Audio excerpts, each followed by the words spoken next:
In this video, I will be showing you how you can sign up on Viggle AI. For that, the process is very simple and easy. So let's get into the video. So I will show you how you can do it properly. So if you're new to the video, make sure that you like the video, comment under the video, subscribe to the channel, and hit the bell icon so you won't miss any future update. So what you have to do exactly is that open up the Viggle AI website.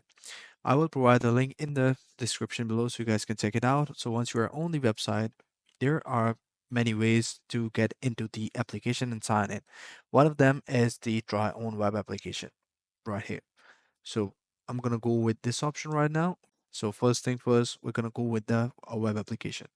So when you go and click on that, what you have to do is you will have two options: sign in with the Google and sign in with email.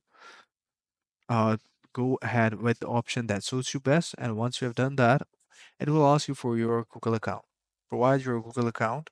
And once you have provided your Google account, then you will be good to go and you will be into the application. So it is that easy to use. So the next thing is, once you have done that, you will be entered to this menu. So this is how you can sign up to the Viggle AI. I hope you find this really helpful.